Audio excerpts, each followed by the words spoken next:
اعوذ باللہ من الشیطان الرجیم، بسم اللہ الرحمن الرحیم۔ السلام علیکم ورحمۃ اللہ وبرکاتہ۔ میں اوکھلا اور مصطفیٰ آباد کی ودھان سبھا کی عوام کا بہت شکریہ ادا کرتا ہوں کہ آپ تمام نے مل کر شفاء الرحمان کے لیے اور طاہر حسین صاحب کے لیے آپ نے اپنے ووٹ کا استعمال کیا۔ میں آپ کا بہت شکر گزار ہوں کہ آپ نے بڑی محنتیں کی۔ میں تمام مجلس کے اراکین کا، جناب شفاء الرحمان کے ساتھیوں کا، ان کے فیملی کا، طاہر صاحب کے فیملی کا، اور خاص طور سے شفاء الرحمان اور طاہر صاحب کے شریک حیات کا اور طاہر صاحب کے 20 سالہ نوجوان فرزند کا، ان کا بھی بہت شکریہ ادا کرتا ہوں کہ انہوں نے بڑی محنت کی، جستجو کی۔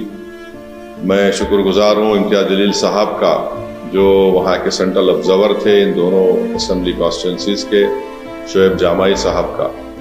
نتیجہ جو ہم چاہ رہے تھے نہیں آیا ہے، مگر مجھے یقین ہے کہ ہم تمام کے حوصلے بلند ہیں اور بلند رہیں گے، اور انشاءاللہ تعالی ہم اپنی اس لڑائی کو جاری رکھیں گے۔ جمہوریت ہم کو اس بات کی اجازت دیتی ہے کہ ہم اپنے پسند کے امیدواروں کو اتاریں۔ ہماری کوشش شروع سے یہی تھی اور یہی رہے گی کہ ہم اپنی ایک آزاد سیاسی قیادت کو بنائیں گے تاکہ وہ وہاں کی ریاست کے اسمبلی میں جا کر عوام کے بے باک مسائل کو اٹھا سکیں بے باکی سے۔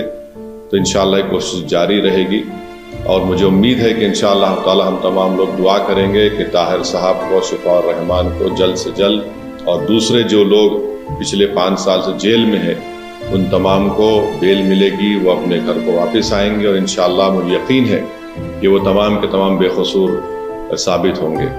میں ایک بات عوام الناس کو بتانا چاہتا ہوں کہ نتیجے آنے کے بعد آپ دیکھ رہے ہیں کہ جو لوگ اپنے آپ کو بڑا سیکولرزم کے دعوے دار کہتے تھے، وہ دونوں سیاسی پارٹیاں آج ایک دوسرے پر بی ٹیم کا الزام نہیں لگا رہی ہیں۔ اس سے یہ بات صاحب ظاہر ہوتی ہے کہ جہاں مجلس الیکشن اگر زیادہ سیٹوں پر لڑ جاتی تو یہ فوراً ان کا یہ حربے ہتھ کنڈے استعمال کرنا شروع ہو جاتے۔ اب جب دونوں لڑ کر ہار گئے بی جے پی کے خلاف، تو ان میں بڑے ہی مہذب طریقے سے ادب کے دائرے میں رہ کر ایک دوسرے کو تنقید کر رہے ہیں۔ تو یہ لوگ بے نقاب ہو رہے ہیں کہ کیسے مجلس جب آپ کی قیادت کو، آپ کی ایک آواز کو اٹھانے کی بات کرتی ہے، حصے داری کی بات کرتی ہے، تو ان سب کے پیٹ میں درد شروع ہو جاتا ہے۔ بہرحال ہم اپنی کوششوں کو جاری رکھیں گے۔ ہماری کوشش یہی رہے گی کہ اوکھلا اور مصطفیٰ آباد میں وکاس اور ترقیاتی کا کام مکمل ہو،